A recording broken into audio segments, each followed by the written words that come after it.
పెళ్ళంటే నూరేళ్ల పంట. ఇది ఒకప్పటి మాట. ఇప్పుడు ఒక పెద్ద టాస్క్ అంతే. వినడానికి కొంత ఇబ్బందిగా ఉన్నా, మనలో చాలామంది మనసు నొచ్చుకున్నా ఇదే నిజం. ఒకప్పుడు ఇంటి ముంగిట పెళ్ళికి, ఇప్పుడు ఫంక్షన్ హాల్‌లో పెళ్ళిళ్ళకు ఎంతో తేడా ఉంది. అప్పటి పెళ్లి మండపం ఇప్పుడు టెంట్ హౌస్‌లకు కిరాయిగా మారింది. గోడలకు సున్నపు తెలుపు లేదు. తలుపులకు రంగుల డబ్బాల వాసన లేదు. ఇంటి దూలాలకు, పందిరికి రంగురంగుల డిజైన్ కాగితాలు అసలే లేవు. పెళ్లి మండపంలో ఎర్రటి మట్టి గద్దెకు చోటే లేదు. పెళ్లి బాసికం సైజు తగ్గింది. మైకుల రాకతో మంగళహారతి పాటలు మూగబోయాయి. ఒకప్పుడు వధూవరులను ఆశీర్వదించేందుకు క్యూ కట్టేవారు. కానీ ఇప్పుడు భోజనానికి క్యూ కడుతున్నారు. అప్పుడు విస్తరలు ఉండేవి. ఇప్పుడు బఫేలు అయ్యాయి. ఊరేగింపు బరాత్‌గా మారి నాగిని డాన్స్ చేస్తుంది. ఇంకా చెబుతూ పోతే అబ్బబ్బా చాలానే ఉన్నాయి. ఒక్క మాటలో చెప్పాలంటే పెళ్ళంటేనే కృత్రిమం అయిపోయింది. ఇప్పుడు పెళ్ళిళ్ళ సీజన్ నడుస్తుంది. అప్పట్లో పెళ్ళిళ్ళు ఎలా జరిగాయి? ఇప్పుడు ఎలా మారాయి? అప్పటితో పోలిస్తే ఇప్పుడు పెళ్లి సందడి మాయమైపోయింది. కాలంతో పాటు పెళ్లి తంతులో వస్తున్న మార్పులను ఒకసారి చూద్దాం. ఇప్పుడు పెళ్లి ఫిక్స్ అనగానే ఫంక్షన్ హాల్ బుక్ చేసేందుకు ఫోన్ల మీద ఫోన్లు చేస్తున్నారు. కానీ అప్పట్లో పెళ్ళంటే ఇంటి ముందే చేయాలి.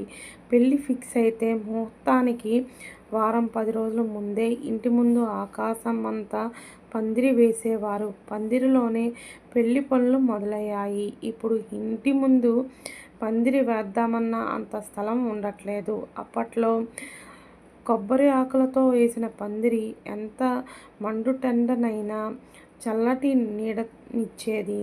ఎంతమంది అతిథులొచ్చినా స్థలం సరిపోయేది. ఇప్పుడు లక్షలు ఖర్చు పెట్టినా స్థలం సరిపోవట్లేదు.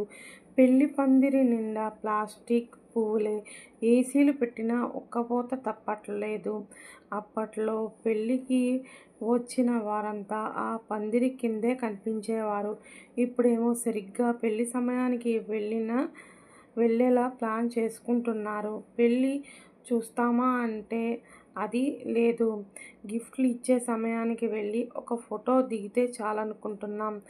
అప్పట్లో పెళ్లి తంతు మొత్తం ఒక్క క్షణం కూడా మిస్ అయ్యే వాళ్ళం కాదు. ఇప్పుడు ఒకవైపు పెళ్లి జరుగుతుంటే సిటీలో ఏమైనా టూరిస్ట్ ప్లేస్లు ఉంటే అవి కవర్ చేసుకుని వస్తున్నాం. పెళ్లి అనగానే అన్నిటికంటే ఎక్కువగా తాపత్రయపడేది భోజనాల గురించి.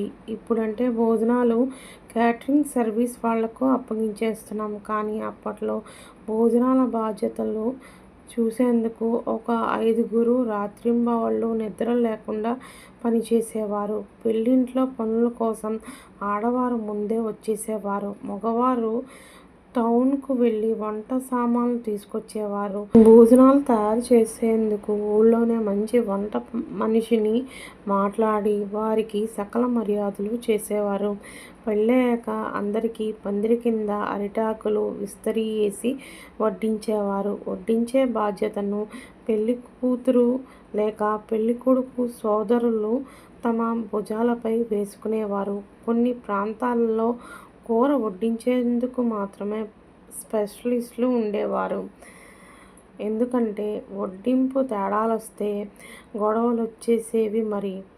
ఇప్పట్లో veg, non veg, ice cream, cool drinks, fruits ఉంటే చాలు. పాతకాలపు పెళ్ళిళ్ళలో ఆడంబరాలు ఉండేవి కావు. ప్రేమలు, ఆప్యాయతలు, అనురాగాలు మాత్రమే కావలసినంత ఉండేవి. దగ్గర బంధువులు పెళ్ళిళ్ళకి 10 రోజుల ముందే వస్తే దూరపు చుట్టాలు కనీసం ఒకరోజు ముందైనా వచ్చేవారు. అంతా ఒకే చోట పెళ్లి పందిరి కింద ఇంటి ముందు అరుగులపై కూర్చుని పెళ్లి పనులు చేస్తూ కాలక్షేపం చేస్తూ మగవాళ్లు బయట పనుల్లో బిజీగా ఉండేవారు. పిల్లలు దాగుడుమూతలు, దొంగ పోలీస్ ఆడేవాళ్లు.